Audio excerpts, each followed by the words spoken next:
पुस्तक 10वीं कक्षा की जो हिंदी सौरभ जो है उसके अंतर्गत एक बहुत ही सुंदर निबंध जो है मधुर भाषण, उसके हम जो लंबा वाला प्रश्न जो है, दीर्घ उत्तर मूलक जो प्रश्न है, उसी पर हम चर्चा करेंगे।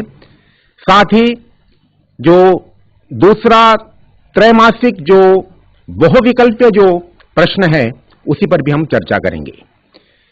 तो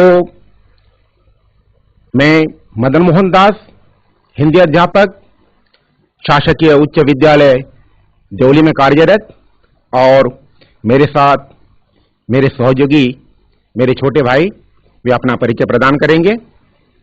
सभी को नमस्कार।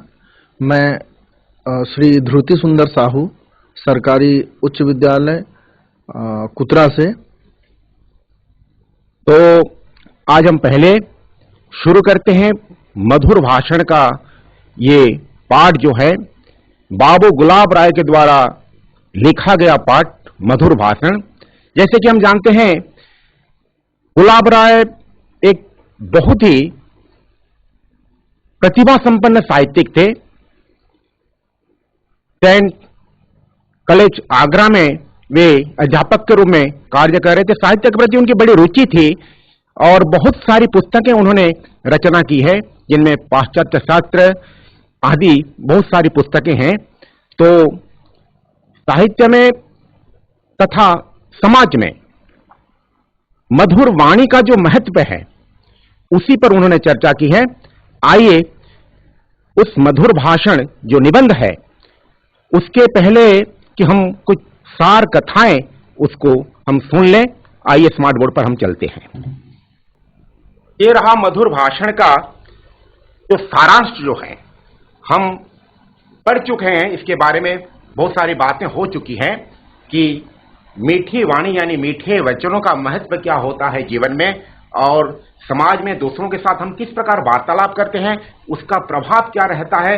इन तमाम विषयों पर जो एक सार मर्म जो है इसमें लिखा गया है। हम शुरू करते हैं कि मधुर वाणी से दूसरों का दिल जीता जा सकता है। भाषा, बोलने की क्षमता केवल मनुष्य को प्राप्त हुआ है। अब तक किसी पशु को ये जो क्षमता नहीं मिली है। मनुष्य, आदिम काल में मनुष्य घने जंगलों में रहता था, पशुओं के साथ रहता था। धीरे धीरे मनुष्य सभ्य होने लगा और भाषा के रूप में उसको जो वरदान प्राप्त हुआ, ये वरदान इतना अच्छा साबित हुआ कि धीरे धीरे मनुष्य आज इतनी उन्नति कर चुका है। तो मनुष्य भाषा के बल पर ही मनुष्य ने लगातार उन्नति की है और पंच महाभूतों को अपने वश में कर लिया है। ये पंच महाभूत है क्या? पंच महाभूत यानी जिससे ये सारे संसार की चीजें बनी हुई हैं। ये पंच महाभूतों से ये चीजें सब बनी हुई हैं। खेती, आप, तेज, व्योम, मरुत, ये है पंच महाभूत। खेती यानी मिट्टी, आप यानी जल, खेती आप, तेज यानी अग्नि, व्योम यानी आकाश, मरुत यानी वायु, इसे कहते हैं। ये सब एक एक तत्व है, इसे पंच महाभूत कहा जाता है। तो पंच महाभूतों को मनुष्य ने अपने वश में कर लिया है।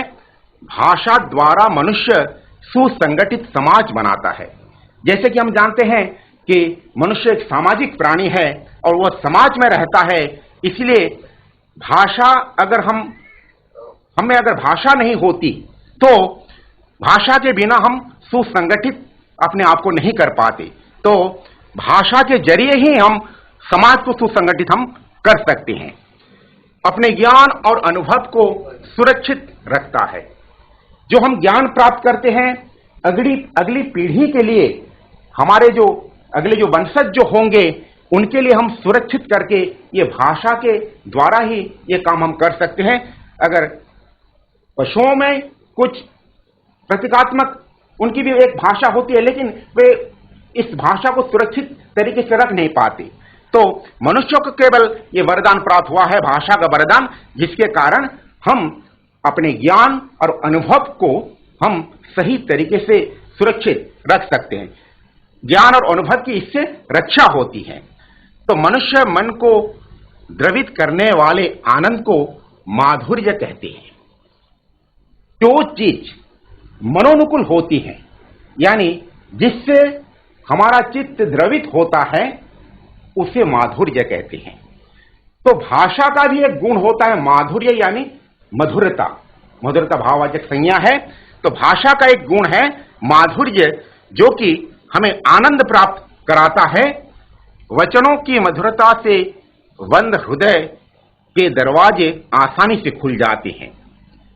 कोयल की तरह मीठी बात बोलकर सबको अपना प्रिय बनाया जा सकता है, मगर कौवे की तरह कर्कश यानी कटु आवाज जो है, कटु बोलकर शत्रु बढ़ाया जा सकता है।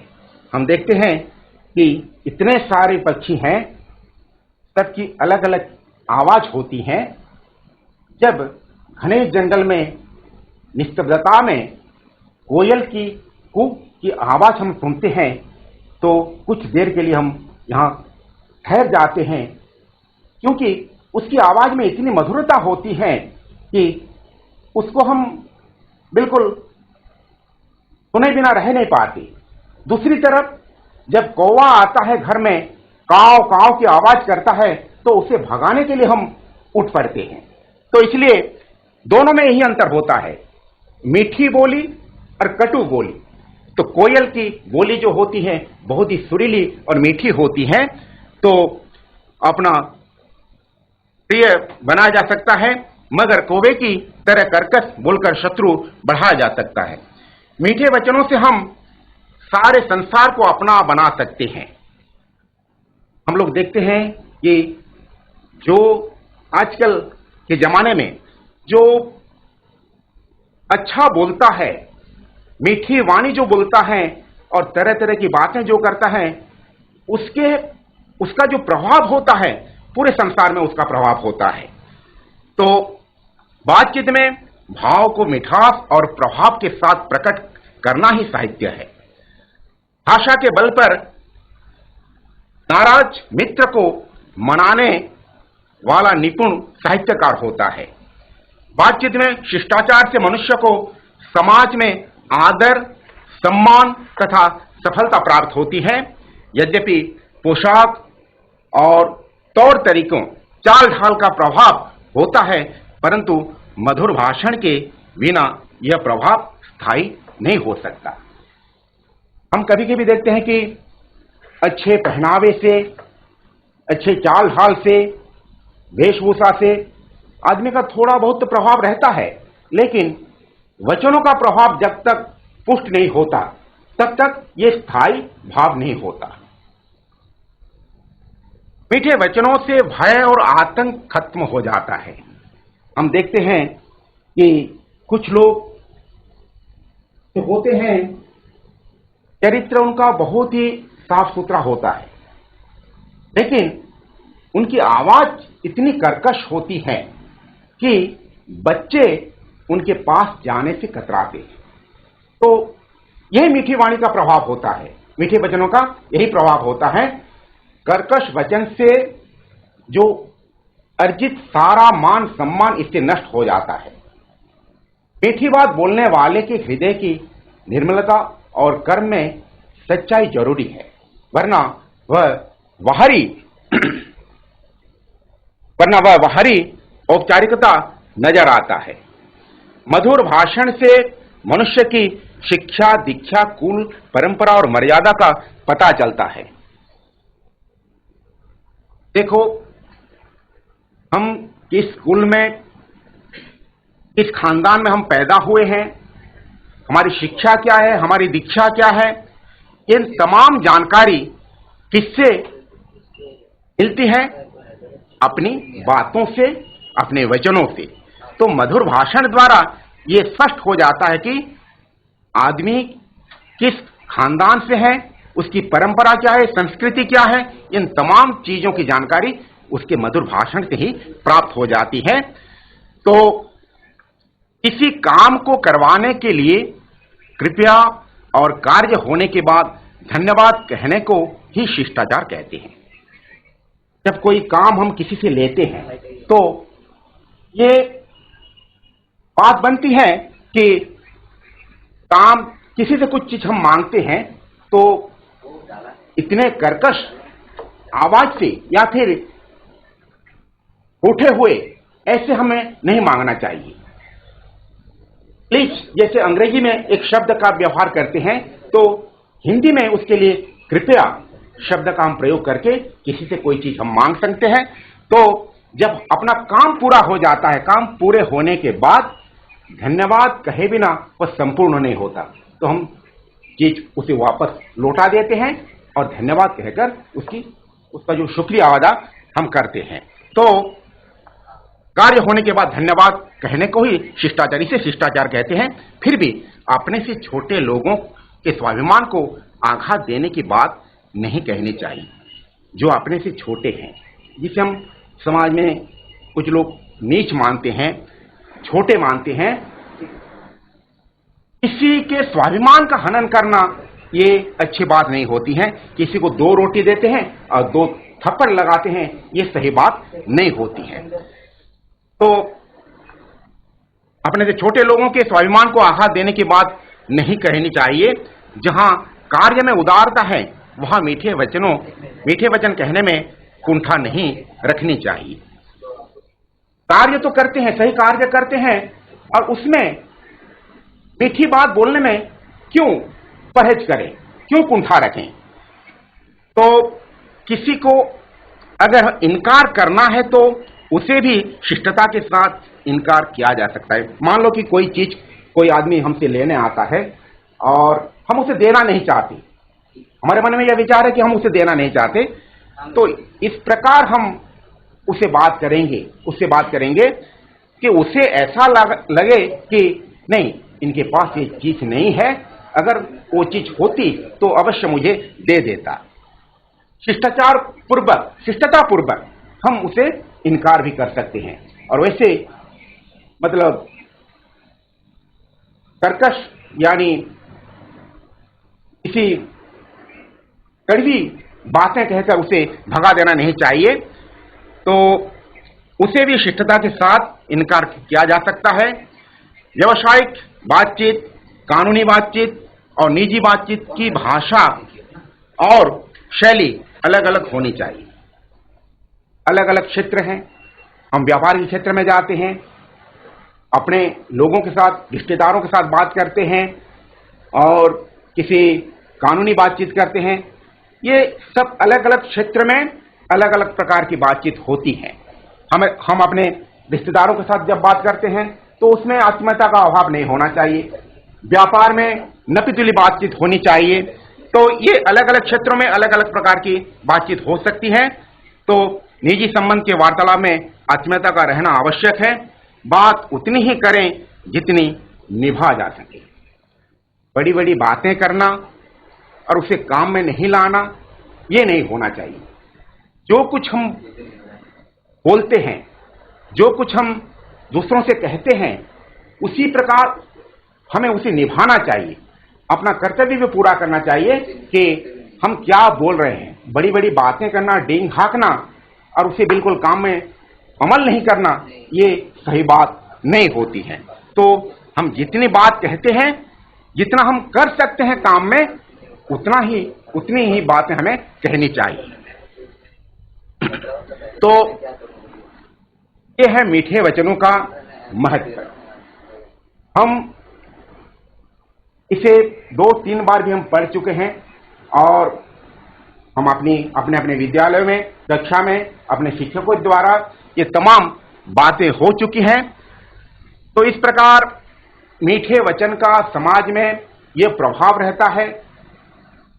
बातचीत चाहे जो भी हो, हमेशा मीठी बातें ही, मीठी वाणियां बोलनी चाहिए और मीठे वचनों से अपना सम्मान बढ़ता है, समाज में अपनी एक प्रतिष्ठा रहती है तथा इससे ये दूसरों के हृदय द्वार खोलने की जो कुंजी जो है ये मीठी वाणी होती है। बच्चे भय और आतंक छोड़कर मीठे वचन बोलने वाले के पास आते हैं। किसी कटु वचन बोलने वाले के पास बच्चे भी नहीं जाते।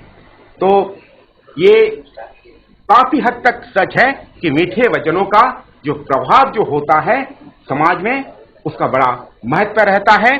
और वार्तालाप में चाहे जो भी क्षेत्र हो, चाहे व्यापार का क्षेत्र हो, कानूनी क्षेत्र हो, या फिर अपने रिश्तेदारों के साथ बात कर रहे हैं, ये हमेशा मीठे वचनों का ही प्रभाव रहता है, उसका महत्व रहता है। तो ये जो सार कथा है, इसे अपनी भाषा में जो भी प्रश्न आएगा, अपनी भाषा देकर उसे लिखने से क्या होता है, उसका प्रभाव भी परीक्षक जो होते हैं उन पर भी पड़ता है। और जो अपने शब्दों का इस्तेमाल करना, अपनी भाषा मतलब ये नहीं कि हिंदी भाषा छोड़कर किसी दूसरे भाषा में लिखना है, उड़िया भाषा में नहीं लिखना है। अपनी भाषा मतलब अपने शब्दों का इस्तेमाल करके, जो केवल किताब में जो शब्द है उसका प्रयोग करें, ऐसा नहीं है। हम उसे चिंतन मनन करके, जब पहले जो प्रश्न आता है लंबा, इसे कैसे लिखना होता है। देखो, प्रश्न आता है कि समाज में मीठे वचनों का क्या महत्व है। पहले प्रश्नों को सही सकारात्मक सोच लेकर पढ़ना है कि ये प्रश्न जो आया है इसे क्या लिखना है। एक एक शब्द को हम पूरी तरह समझकर हम पहले सोचेंगे कि ये प्रश्न किस पाठ से आया है, उत्तर में क्या हमें लिखना है, क्या उसकी अवधारणा क्या रही है। इन तमाम चीजों को सोचने के बाद हम उत्तर लिखेंगे। और उत्तर जो लिखेंगे, कम से कम 4-5 वाक्यों में इसका उत्तर लिखना होगा, क्योंकि ये 5 अंक वाले जो इसमें प्रश्न आते हैं, जो हमारी जो सब्जेक्टिव जो हैं, इसमें 5 प्रश्न आते हैं। गद्य से 2 प्रश्न आएंगे, पद्य से 2 प्रश्न आएंगे।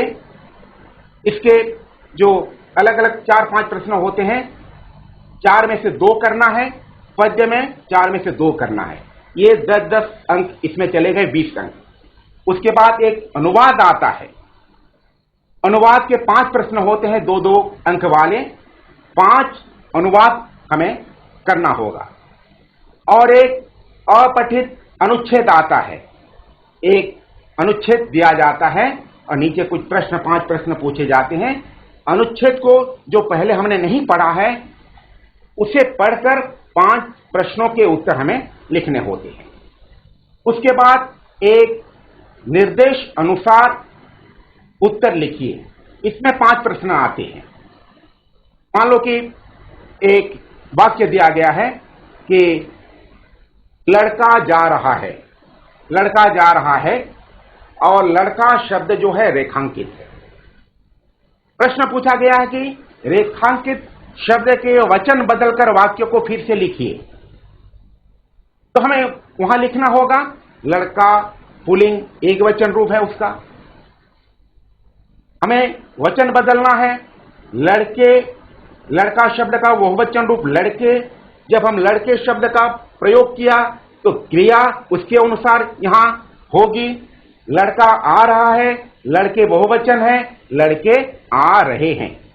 कर्ता के अनुसार क्रिया हो जाएगी। तो इस प्रकार 50 अंक सब्जेक्टिव में जो है, इस प्रकार के प्रश्न परीक्षा में आएंगे। और जो बहुविकल्पीय जो प्रश्न है, ये 4-4 उसमें विकल्प दिए जाते हैं। एक प्रश्न पूछा जाता है, उसके 4 विकल्प दिए जाते हैं, और उसी को हमें जो गोल गोल घुमाना होता है, कोई चिन्ह देकर ये 50 इसमें बहुविकल्पीय प्रश्न आते हैं।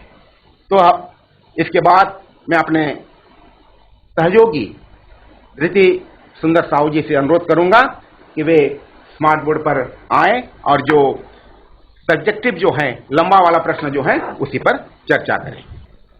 मैं देख रहा था कि आप लोगों ने अच्छे से इसको समझा होगा। जो सार अभी कह रहे थे, पूरा पूरा ब्यौरा दिया कि कैसे आपको कैसे क्वेश्चन आंसर लिखना है, कैसे उसका उत्तर करना है। तो रूप से उन्होंने आपको समझाया और इसका पूरा सार भी आप लोगों को बताया कि मधुर वाणी जो है उसका प्रयोग कैसा करना चाहिए और मधुर वाणी हमारे जीवन में कितना महत्व रखता है और उसका प्रयोग से हमारे जीवन कैसे बदल जाता है, उसके ऊपर सर ने पूरा विस्तृत विवरण प्रदान किया। धन्यवाद सर को। और आशा करता हूं कि अभी जो हम लोग आलोचना करेंगे, जो क्वेश्चन आंसर, ये जो सार आपको बहुत सहयोग करेगा। तो आइए चलिए पहले हम लोग इसके बारे में चर्चा करते हैं कि कौन कौन से ऐसे प्रश्न आ सकते हैं आने वाले जो हमारे परीक्षा है, एग्जाम है, उसमें कौन कौन से ऐसे प्रश्न आ सकते हैं, चुनिंदा प्रश्न जो जिन्हें हम लोगों को पढ़ना चाहिए, जिससे अच्छा अंक हमें मिल सकता है। तो देखिए कुछ ऐसे प्रश्न यहाँ से हम लोगों ने चुनकर आप लोगों के लिए रखा है। जैसे कि पहला प्रश्न है, वचनों के माधुर्य का क्या प्रभाव है। सर ने अभी थोड़ी देर पहले आप लोगों को बताया कि जो मधुर भाषण होता है या मधुर वचन होता है, उसका हमारे जीवन में एक अच्छा सकारात्मक प्रभाव रहता है। और अगर उसी समय हमने कटु वचन का प्रयोग किया तो निश्चित रूप से उसका दुष्परिणाम या कुपरिणाम भी हमें मिलेगा। और हमने अगर अच्छा वचन का प्रयोग किया, मधुर भाषण का प्रयोग किया, उसका फल भी अच्छा होगा। आइए, ये प्रश्न जो है वचनों के माधुर्य का क्या प्रभाव है, इसका उत्तर कुछ इस प्रकार से हो सकता है कि मीठे वचनों के माधुर्य से हृदय को शांति मिलती है। इसका आकर्षण न्यूटन के तत्वाकर्षण और चुंबक के आकर्षण से भी अधिक है। व्यक्ति वचनों के माधुर्य से प्रत्येक को जीत सकता है और सभी को अपना बना सकता है। तो ये जो उत्तर है ये बिल्कुल सटीक है। सर ने थोड़ी देर पहले सर ने बोला कि आप प्रश्न को अच्छे ढंग से पढ़िए, सकारात्मक सोच रखकर पढ़िए और उत्तर जब आप दें तो उसको भी सकारात्मक ढंग से अपनी सोच लगाकर अपने शब्दों में लिखिए। तो इसको आप अपने शब्दों में भी लिख सकते हैं, जो कि बहुत बेहतर होगा। अब देखिए इसका उत्तर कुछ इस प्रकार से है, जैसे कि मीठे वचनों के माधुर्य से हृदय को शांति मिलती है। अगर आपके सामने कोई मीठी वाणी बोले तो निश्चित रूप से हमें अच्छा लगता है, हम उसको अच्छा मानते हैं, उसके लिए हमारे मन में सोच निश्चित रूप से सकारात्मक होती है। तो मीठे वचनों से क्या प्रभाव होता है। मीठे वचनों के माधुर्य से हृदय को शांति मिलती है। इसका आकर्षण न्यूटन के तत्वाकर्षण और चुंबक के आकर्षण से भी अधिक होती है। यहाँ पर लेखक ने तुलना किया है मीठी वाणी के साथ चुंबक और लोहे के बीच में जो संबंध होता है, उससे इन्होंने तुलना किया है। लेखक ने कहा है अगर हम मीठी वाणी का प्रयोग करेंगे तो हमारी बातों को सुनने वाला, सामने वाला हमसे जुड़ जाएगा, न कि हमसे दूर भागेगा। बिल्कुल उस प्रकार से जैसे लोहे के सामने आप अगर चुंबक रखें तो चुंबक उसको अपनी तरफ खींच लेता है। बिल्कुल अगर हम मीठी वाणी का प्रयोग करें तो सामने वाला हमारी बातों को सुनकर, समझकर उसके तरफ हमारे तरफ आकृष्ट होता है। और यहाँ पर कहा गया है व्यक्ति वचनों के माधुर्य से प्रत्येक को जीत सकता है और सभी को अपना बना सकता है। और एक तरह से ये दूसरे को जीतने, दूसरे से अपनी बात मनवाने की ये एक बहुत उम्दा तरकीब है। यहाँ पर लेखक ने कहा है कि हम लोग मधुर भाषण का प्रयोग करते हैं। सर ने भी थोड़ी देर पहले आप लोगों को बताया कि ये हृदय द्वार खोलने की कुंजी है, भी है। यहाँ पर कहा गया है कि व्यक्ति वचनों के माधुर्य से प्रत्येक को जीत सकता है, प्रत्येक व्यक्ति के मन को जीत सकता है, अपने तरफ आकर्षित कर सकता है और सभी को अपना बना सकता है। एक दूसरे को वो अपने तरफ खींच सकता है, अपनी बात मनवा सकता है, लेकिन वो सकारात्मक होना चाहिए, वो अच्छी बात होनी चाहिए। आइए हम दूसरे प्रश्न की तरफ जाते हैं। अब देख सकते हैं दूसरा जो प्रश्न है वो है शिष्टाचार का वास्तविक अर्थ क्या है। हम जानते हैं कि अक्सर लोग शिष्टाचार जो है वो किताब में भी दिया गया, आप लोगों ने पढ़ा होगा कि आजकल जो शिष्टाचार है वो उसको लोग समझते हैं तकल्लुफ, मतलब जबरदस्ती का। लेकिन वास्तविक में शिष्टाचार जो है वो आपको जबरदस्ती प्रेशराइज करके या जबरदस्ती करके काम करवाना वो नहीं है। शिष्टाचार जो है वो खुद ब खुद अपने मन से जो निकलता है दूसरे के प्रति, वो होता है शिष्टाचार। अब यहाँ पर जो प्रश्न है उसमें कहा गया है शिष्टाचार का वास्तविक अर्थ क्या है, उसका अर्थ क्या है। सच्चाई में सही मायने पर हम शिष्टाचार का मतलब क्या समझते हैं। आइए देखते हैं उसका उत्तर। उसका उत्तर कुछ इस प्रकार है। शिष्टाचार का वास्तविक अर्थ है सज्जनोचित व्यवहार। मतलब सज्जनोचित व्यवहार मतलब सज्जन व्यक्ति से उचित व्यवहार। सज्जनोचित व्यवहार मतलब एक अच्छे व्यक्ति से अच्छाई से पेश आना ही शिष्टाचार है। अब इसमें कहा गया है मधुर भाषण के साथ इसका भी संबंध है। मतलब शिष्टाचार और मधुर वाणी, मधुर बात, ये दोनों एक दूसरे से जुड़े हुए हैं। क्योंकि आप अगर मीठी वाणी बोलेंगे और आपका कर्म अगर मीठी वाणी से दूसरा हो, आप जैसे बोल रहे हैं आपका कर्म अगर वैसा नहीं है, तो फिर वो शिष्टाचार नहीं हुआ या वो आपका वाणी उतना प्रभावी नहीं होगा। इसमें कहा गया है कि इसके द्वारा मनुष्य की शिक्षा, दीक्षा और कुल की परंपरा और मर्यादा का परिचय मिलता है। आप किस तरह से बड़े हुए हैं, आपका पारिवारिक व्यवस्था, पारिवारिक अवस्था, पारिवारिक जो गुण है वो कैसा है, आप किस परंपरा में पले बड़े हुए हैं, आप किस समाज से आए हुए हैं, ये पूरा कच्चा चिट्ठा आपका ये शिष्टाचार आपका खोल के रख देगा। आपका शिष्टाचार अगर अच्छा है, आप लोगों से अच्छे से मिलते हैं, जुलते हैं, बातचीत करते हैं, आपका बोलने का ढंग, आपकी वाणी अगर मीठी हो, आप अगर शिष्टाचार से पेश आते हैं, तो निश्चित रूप से लोगों का रवैया आपके तरफ एक सकारात्मक रूप से रहेगा।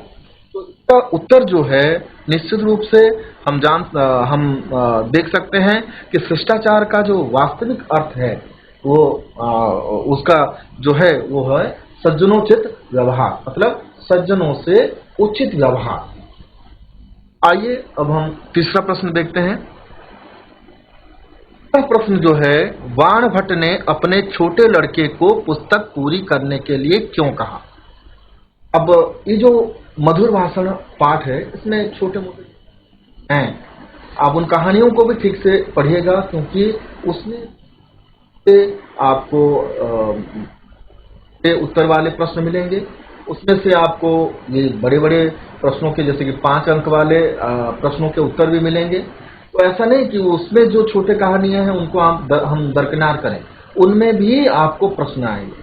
और आप ध्यान रखिएगा, जैसे कि मधुर भाषण हो गया, जैसे कि बाकी गद्य पाठ हैं, इनमें आप लोगों को शॉर्ट क्वेश्चन के लिए और लॉन्ग क्वेश्चन के लिए पाठ को अच्छे ढंग से पढ़ना पड़ेगा। क्योंकि कहाँ से प्रश्न आ जाएंगे हमें बाद में सोचना पड़ेगा। तो पहले से ही हम लोग पूरी तैयारी करके जाएंगे। ये जो तीसरा प्रश्न है इसमें कहा गया है, बाणभट्ट ने अपने छोटे लड़के को पुस्तक पूरी करने के लिए क्यों कहा। अब जानते हैं बाणभट्ट एक बहुत बड़े कवि। तो ये तीसरे प्रश्न के बारे में हम लोग देख रहे थे। इसमें कहा गया है बाणभट्ट ने अपने छोटे लड़के को पुस्तक पूरी करने के लिए क्यों कहा। आप जानते हैं बाणभट्ट जो थे वो एक बहुत बड़े साहित्यिक, बहुत बड़े कवि, लेखक थे, जिन्होंने अपनी जो कादम्बरी थी, जब उनकी अंतिम समय आ गई तो उन्होंने सोचा कि मेरा जो ये जो कादम्बरी, मेरी जो एक पुस्तक है, इसको पूरा कैसे किया जाए। उनके मन में ये भावना प्रकट हुई। उन्होंने अपने दोनों बेटों को बुलाया और दोनों बेटों की परीक्षा लेनी चाहिए कि उनके कौन से बेटे में वो काबिलियत है जो कि ये जो अधूरी कादम्बरी है उसको वो पूरा कर सकेगा। तो पहले उन्होंने अपने बड़े लड़के को बुलाया। बड़े लड़के से एक सामने जो पेड़ था उसको दिखाकर उन्होंने उसके बारे में बताने के लिए। फिर छोटे लड़के को बुलाया। छोटे लड़के को भी कहा कि आप इसको बताइए पेड़ के बारे में। अब बड़े लड़के ने क्या कहा। बड़े लड़के ने कहा कि सामने खड़े सूखे पेड़ को देखकर बड़े लड़के ने कहा, प्रलंबित अग्रभाग विशिष्ट सूखा काट। जबकि छोटे लड़के ने छोटे लड़के ने उसका उत्तर दिया, सामने एक नीरस पेड़ शोभित है। अब किताब में देखिएगा उसका दिया है, छोटे लड़के ने कहा नीरस तरुवर बिलसती पुरतः, और बड़े लड़के ने सूखे पेड़ का जिक्र किया। में जो उत्तर होगा, ये उत्तर है, वाण भट्ट ने अपने छोटे लड़के को पुस्तक पूरी करने के लिए कहा क्योंकि छोटे लड़के में अपने भावों को मधुरता से प्रकट करने की योग्यता थी। अब यहाँ पर भी मधुर वाणी की बात है। छोटे लड़के और बड़े लड़के में प्रभावशाली ढंग से अपनी बात को रखने की काबिलियत वो किसमें थी? छोटे लड़के में थी, जो कि बड़े लड़के में नहीं थी। उसी पेड़ को, उसी सामने जो पेड़ था, उस पेड़ को बड़े लड़के ने देखकर कहा ये प्रलंबित, मतलब इस सामने जो लकड़ी है वो सूखा हुआ है। वो आप अपने भाषा में लिख सकते हैं, अपने शब्द का प्रयोग करके लिख सकते हैं। जबकि छोटे लड़के को जब वही पेड़ दिखाया गया तो उसने अपने वाणी को मधुरता पूर्ण उसने कहा, क्या कहा? सामने एक नीरस पेड़ शोभित है, मतलब एक सामने नीरस पेड़ यहाँ पर शोभा पा रहा है। तो निश्चित रूप से आपको भी पता चलता होगा कि किसकी वाणी मधुर है। यहाँ पर निश्चित रूप से छोटे बेटे की वाणी मधुर है, अच्छी है, और इसीलिए वाण भट्ट ने अपने छोटे लड़के को इसको कादंबरी को पूरा करने का भार सौंपा। आइए अब चौथे प्रश्न को देखते हैं। चौथे प्रश्न में कहा गया है, प्रश्न है, किन किन गुणों के कारण मनुष्य आदर का भाजन बनता है? अक्सर ये परीक्षा में आती है ये क्वेश्चन। इसमें कहा गया है वार्तालाप की, इसका उत्तर है वार्तालाप की श्रेष्ठता मनुष्य को आदर का भाजन बनाती है, इसके बल पर वह समाज में सफल होता है। अब इसमें इसका उत्तर जो है, इसमें कहा गया है कि हमारे अंदर कौन कौन से गुण होने चाहिए, जिन गुणों से हम दूसरों के सामने हमें आदर मिलता है, सम्मान मिलता है। इसका उत्तर भी अभी हमने सार मर्म जो था, सार कथा, उसमें हमने डिस्कस। यहाँ पर जो है इसका उत्तर, वार्तालाप की श्रेष्ठता मनुष्य को आदर का भाजन बनाती है। मतलब हमारी बातचीत करने का ढंग, वार्तालाप मतलब बातचीत करने का ढंग, उसमें शिष्टता अगर हो, उसमें मधुरता अगर हो, निश्चित रूप से हमारी बात दूसरे सुनेंगे, दूसरे लोग मानेंगे, और इससे हमारी इज्जत बढ़ेगी, हमारी सम्मान बढ़ेगी, हमारा आदर बढ़ेगा। कहा गया है इसके बल पर वह समाज में सफल होता है। मतलब अगर वार्तालाप में, अगर बातचीत करने का ढंग हमारा अच्छा हो तो हमारा आदर भी बढ़ेगा, और समाज में जो हमारा जो परिचय होगा, समाज में जो हमारा सफलता का स्तर होगा, निश्चित रूप से वह भी बढ़ेगा। हम सफल होंगे, आगे बढ़ेंगे और आगे उन्नति करेंगे। मधुर भाषी के लिए कथनी और करनी में समानता होनी चाहिए। ये भी बहुत एक अच्छा चीज है, जो कि आपके जो शॉर्ट क्वेश्चन है उसमें ये प्रश्न आएंगे। मधुर भाषी के लिए कथनी और किसमें साम्य होना चाहिए, तो इसमें आप लिख सकते हैं, शॉर्ट क्वेश्चन में भी आएगा, मधुर भाषी के लिए कथनी और करनी का अर्थ क्या है? एक मधुर भाषी मतलब जो अच्छी मीठी वाणी बोल रहा है, के लिए जैसा वो बोलता है वैसा उसके कर्म भी होने चाहिए। अगर वो बोलता कुछ है और उसका कर्म कुछ अलग है तो कोई भी उसकी बात नहीं सुनेगा, वो समाज में ना तो आगे बढ़ सकेगा, ना वो सफल होगा, उसकी बातों पर कोई विश्वास नहीं करेगा। इसलिए जो मधुर वाणी बोल रहा है, जो मधुर भाषा का प्रयोग कर रहा है, मीठी बात बोल रहा है, उसकी बातें चिकनी चुपड़ी ना होकर उसमें सच्चाई होनी चाहिए। वो जैसा बोल रहा है वैसा बात भी करना, जैसा बात कर रहा है वैसा उसको कर्म भी करना चाहिए। अंत में है, मधुर वचन ही विश्वास उत्पन्न कर भय और आतंक को दूर करते हैं। जो मीठी वाणी बोलता है, आप सब लोग जानते हैं, आप अगर मीठी वाणी बोलेंगे, मीठा बात बोलेंगे, मीठी भाषा का प्रयोग करेंगे, सभी लोग आपके पास जाएंगे, आपसे पूछेंगे, आपसे रूबरू होंगे। तो निश्चित रूप से अगर हम अच्छा बात का प्रयोग, अच्छी वाणी का प्रयोग करेंगे तो लोग हमसे मिलेंगे, लोग हमसे जुड़ेंगे, और हमारा उनके ऊपर उनका विश्वास हमारे ऊपर बढ़ेगा और जो भय होता है, आतंक होता है, वो निश्चित रूप से दूर हो जाएगा, खत्म हो जाएगा।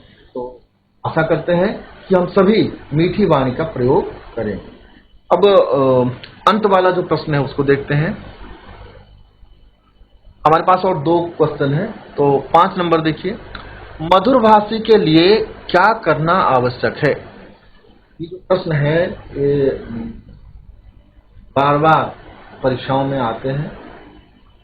एक अच्छे व्यक्ति या जो मधुर वाणी का प्रयोग करता है, तो अच्छा बोलता है, उसके लिए क्या करना आवश्यक है, क्या जरूरी है उसके लिए, उसके ऊपर ये प्रश्न है।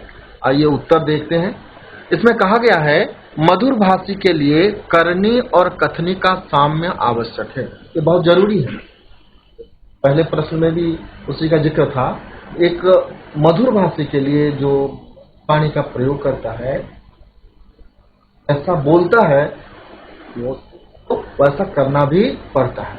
अगर वो जैसा बोल रहा है वैसा वो नहीं कर रहा है तो फिर लोग उससे झूठा मानेंगे, उसकी बातों पर कोई विश्वास नहीं करेगा। साधु सन्यासी थे, इस जो कि इसके अंतर्गत इससे जुड़ा हुआ है एक छोटी सी कहानी मैं आपको बोलना चाहता हूँ। इसमें एक बार पाठ्य पुस्तक से अलग है, लेकिन फिर भी आप कथनी और करनी में साम्य कैसे रखा जाता है आप उसको इससे समझिए। एक बार एक साधु सन्यासी, बहुत पहुंचे हुए साधु सन्यासी गांव में घूम रहे थे।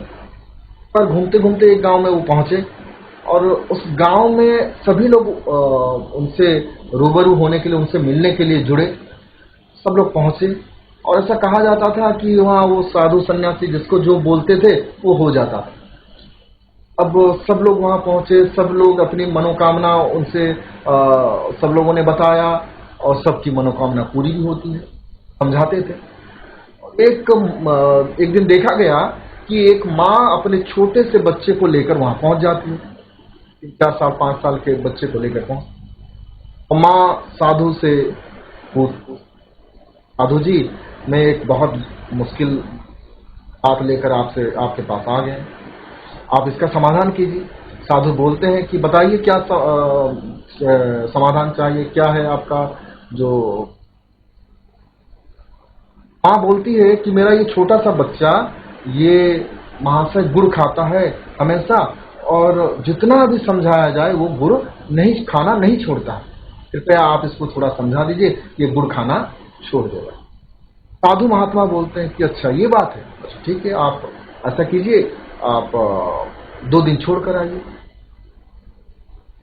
फिर अपने बच्चे को लेकर पहुंच जाती है। आप फिर से आ गई, अच्छा ऐसा कीजिए, आप 1 हफ्ता छोड़कर आइए। 1 हफ्ता छोड़कर महिला वहां पहुंच जाती है, अपने बच्चे खाना छुड़वा दीजिए। गुड़ खाकर उसके दांत पूरे पीले पड़ गए हैं, दांत में कीड़े लग गए हैं। साधु महात्मा ने अब बोला कि ठीक है बच्चे आओ, तुम ऐसा करो, गुड़ खाना छोड़ दो। गुड़ खाना ठीक बात नहीं है, गुड़ खाना छोड़ दो। अब भेज दिया। महिला ने साधु जी से प्रश्न पूछा कि एक लाइन वाली बात आप तो पहले दिन भी बोल सकते हैं थे, लेकिन आपने इतना दिन क्यों लगाया। साधु ने उसको समझाया कि गुड़ खाने की लत मुझे भी है, मैं भी गुड़ खाता, अगर मैं और अभी मैं गुड़ खाना छोड़ दिया।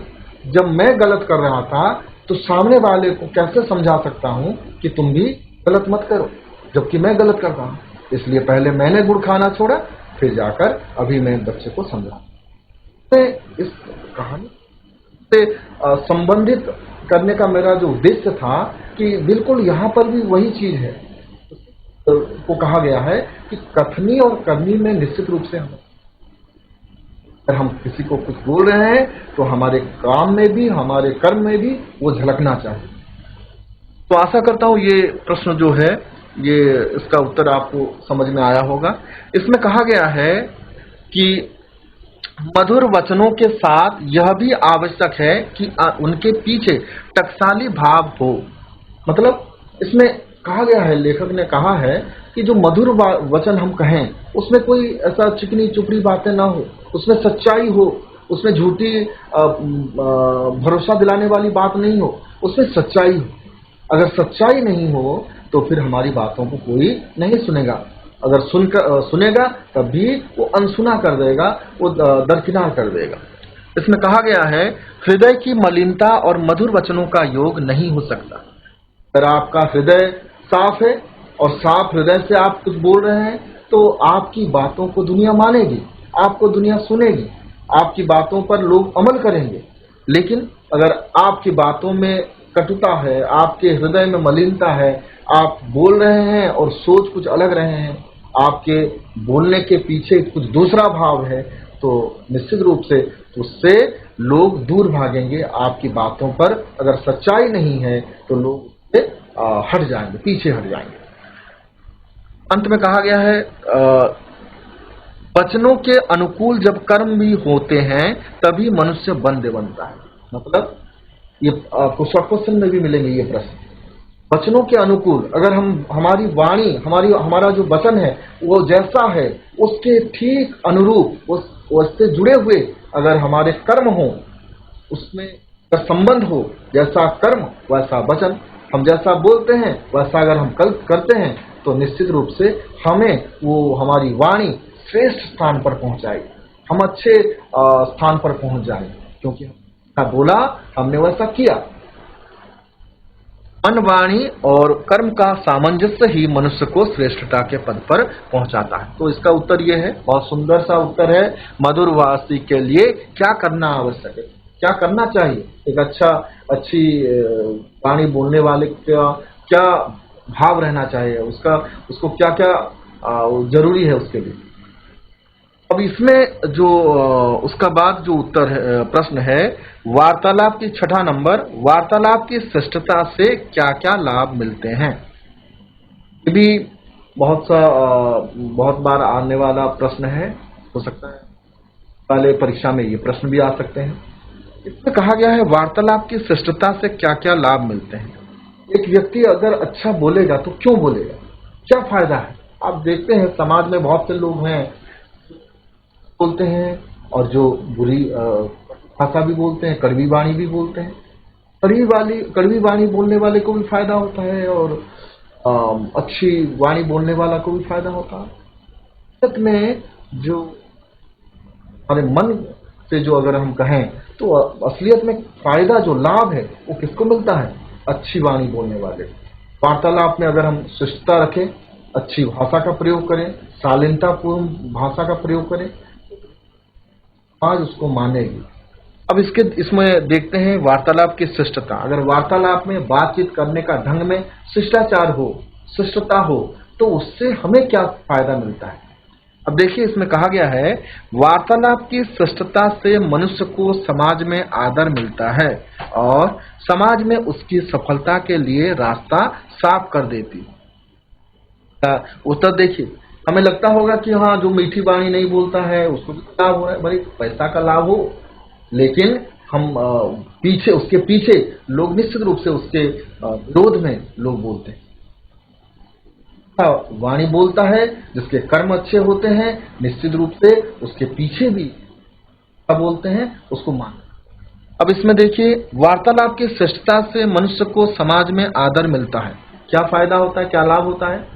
अगर पूर्ण बातचीत करे, अच्छा बात करे, तो समाज में उसका आदर बढ़ता है, लोग मानते हैं उसे। आप देखिए, लोग बहुत दूर दूर तक जाते हैं लोगों की बात सुनने के लिए।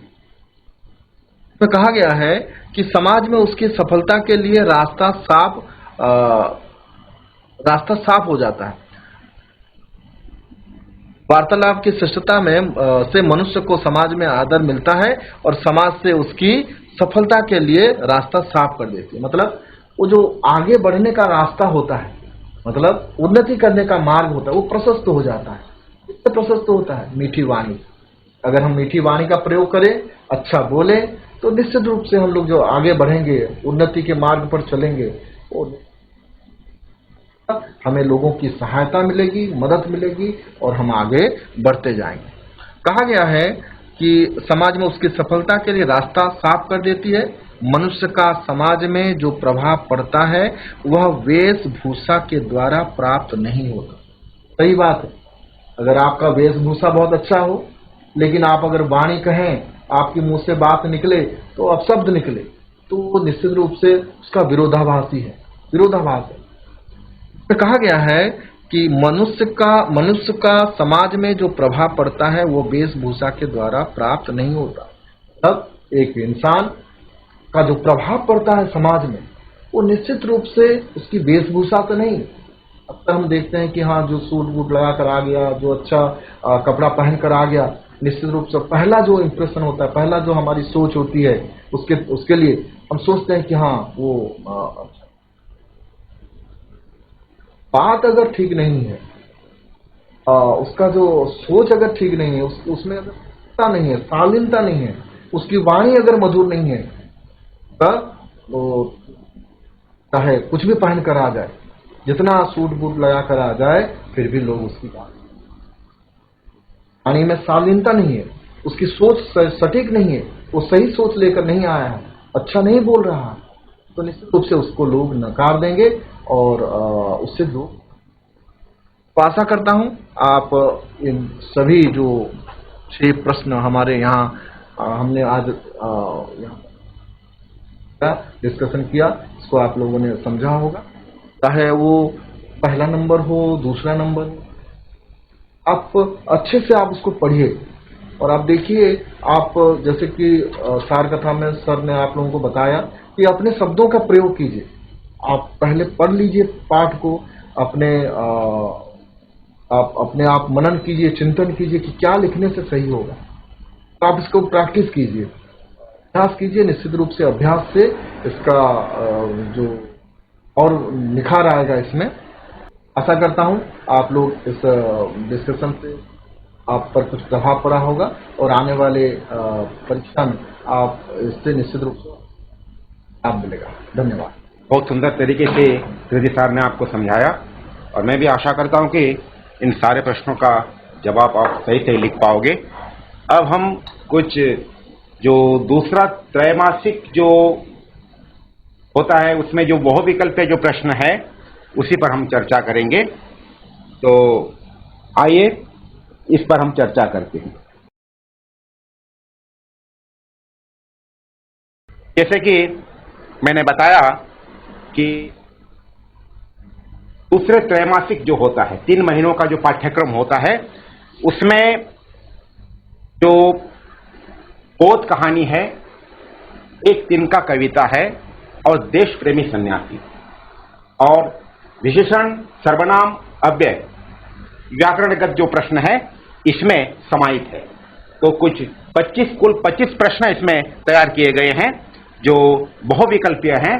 4 उत्तरों में से जो सही है उसे चुनकर उस पर सही निशान लगाना है। तो आइए शुरू करते हैं ये बहुविकल्पीय प्रश्न।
तो प्यारे विद्यार्थियों, अब हम जो बहुविकल्प प्रश्न जो 25 प्रश्न जो दिए गए थे उसी पर हम चर्चा करते हैं।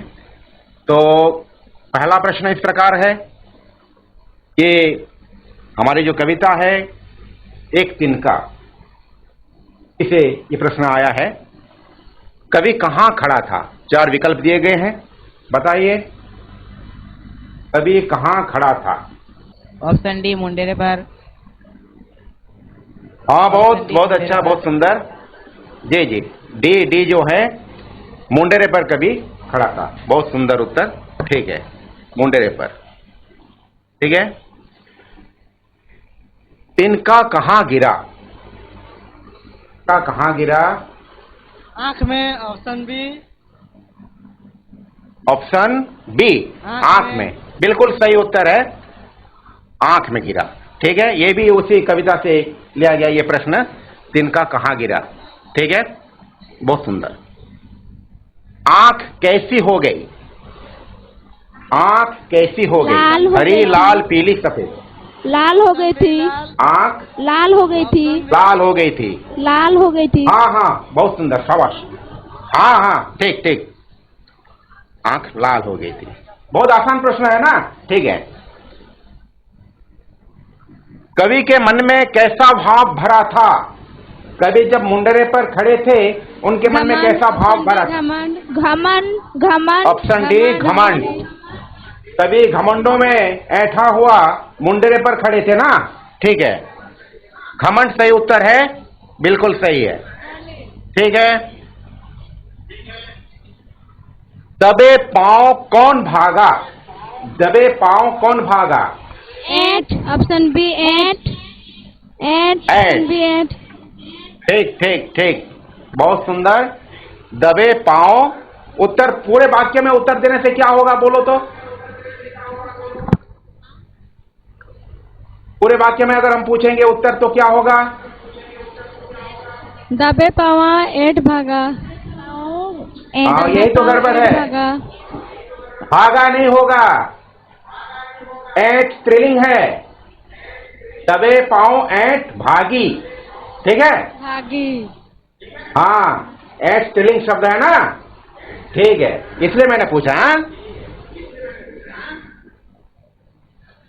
देखो ये किस पाठ से लिया जाए, पहले बताओ तो। जीवन का वरदान क्या है? पहले पाठ का नाम बताओ, ये पाठ का नाम बताओ। देश प्रेमी सन्यासी। देश प्रेमी देश प्रेमी सन्यासी। हाँ, बिल्कुल बिल्कुल सही है। अब जो उत्तर बताओ, जीवन का वरदान क्या है? स्वतंत्रता। नहीं, ऑप्शन सी स्वतंत्रता। ऑप्शन सी ऑप्शन सी स्वतंत्रता। जीवन का वरदान स्वतंत्रता है। ठीक है, बहुत सुंदर। अब 7वां प्रश्न है, गरीबी में कौन जीते हैं? ये पाठ के आधार पर लिखा गया है। गरीबी में ऑप्शन सी। ऑप्शन सी सन्यासी। ठीक है, ऑप्शन सी जो सन्यासी सही उत्तर है। ठीक है, स्वामी जी कितने साल इंग्लैंड में रहे? स्वामी जी कितने साल इंग्लैंड में रहे? 1 साल। ऑप्शन ए, 1 साल। बिल्कुल सही उत्तर है, 1 साल। 1 साल इंग्लैंड में रहे थे।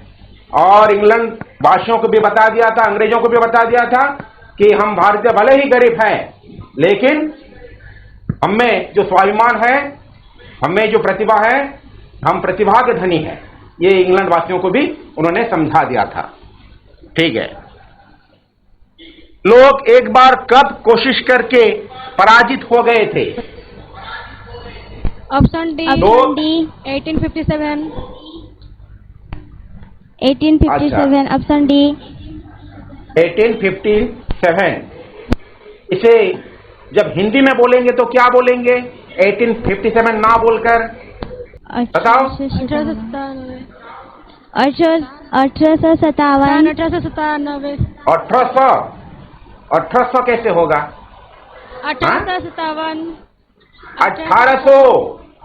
1857।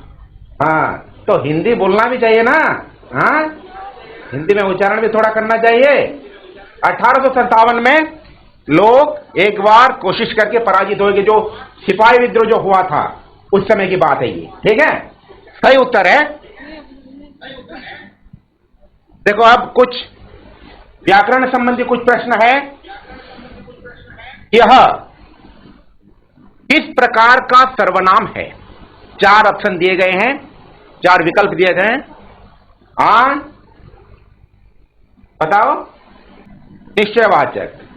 कितने प्रकार के सर्वनाम होते हैं? सर्वनाम के भेद कितने हैं? 5 प्रकार।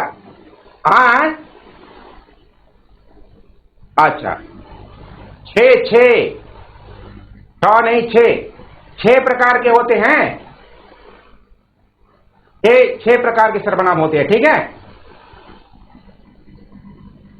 तो ये है, यह जो है ये निश्चयवाचक सर्वनाम है। ठीक है, सही उत्तर है। ये शून्यस्थान की पूर्ति करनी है। डैश बहन का नाम रीमा है। 4 विकल्प हैं, इनमें से सही क्या होगा? उसके नाम, उसके नाम, उसके ऑप्शन सी क्या? Yes sir. नहीं, ये गलत उत्तर है। बहन का नाम रीमा है। उसका नाम ऑप्शन ए, उसका नाम, उसका बहन का नाम रीमा है। नहीं, ये भी सही उत्तर नहीं है। नहीं, उसकी ऑप्शन डी, उसकी बहन है, क्योंकि बहन जो है ये स्त्रीलिंग है ना, बहन जो है स्त्रीलिंग है, इसलिए जो विकल्प दिया गया है अंत में जो है डी विकल्प जो है, उसकी बहन का नाम रीमा है। ठीक है, ठीक। अब बताओ सर्वनाम का उचित रूप क्या होगा? ये लिखना होगा। ऑप्शन सी, वह के वो ने। हाँ बताओ कौन सा? ऑप्शन सी, ये वाला। ऑप्शन ए उन्होंने। ये भी उत्तर नहीं है। ठीक, बताओ सही उत्तर क्या होगा? ऑप्शन बी, उसने। ऑप्शन बी, उसने। Option B. हाँ, ये वाला होगा। हाँ, ये वाला होगा। नहीं, ये वाला गलत है, ये वाला होगा। हाँ, उसने। वह के साथ जब ने जुड़ता है तो उसका रूप बदल जाता है, वह का उस हो जाता है, तो ये होगा उसने। ठीक है। अब जो प्रश्न है, उत्तम पुरुष एकवचन सर्वनाम क्या है? 4 विकल्प दिए गए हैं। उत्तम पुरुष एकवचन सर्वनाम। B, A. बताओ। Option B. हाँ, ठीक। मैं है, एक वचन रूप मैं है, मैं का बहुवचन रूप हो जाता है हम। सही उत्तर है। जो 4 विकल्प दिए गए हैं, इनमें से विशेषण कौन सा शब्द विशेषण शब्द है? बताओ। बड़प्पन। हाँ, बड़ा जो है सही उत्तर है। बड़प्पन भाववाचक संज्ञा है। ठीक है, ये बड़ाई भी भाववाचक संज्ञा है। बड़ा जो है विशेषण है। ठीक है, इसे ध्यान में रखना। ये समान वाले जो उत्तर देखने में तो समान लगते हैं ना, बराबर लगते हैं, इसलिए सोच समझ कर लिखना। बड़ा जो है विशेषण शब्द है, बड़प्पन और बड़ाई जो है ये भाववाचक संज्ञा है।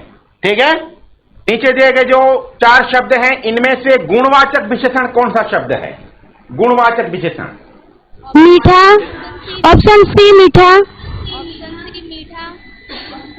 हाँ, बिल्कुल सही उत्तर है। मीठा सही उत्तर है। गुणवाचक विशेषण मीठा है। ठीक है, और 4 जो इसमें है, ये कौन सा विशेषण है? संख्यावाचक विशेषण है। हाँ, वेरी गुड, बहुत बढ़िया। अब आ गया प्रश्न, संख्यावाचक विशेषण वाला प्रश्न आ गया। संख्यावाचक विशेषण है, चार में से कौन सा सही है? दो। Option A. ऑप्शन ए दो।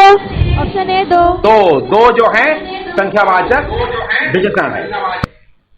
और कुछ प्रश्न है जो हमारे जो धृति सर बैठे हैं, मैं उनको बुलाऊंगा, वे आकर कुछ प्रश्न बच्चों से करें और उत्तर भी बताएं। धृति सर। धन्यवाद सर। तो आगे के प्रश्न हम लोग चर्चा करेंगे उनके बारे में। देखिए, ये 17 नंबर वाला प्रश्न सार्वनामिक विशेषण है।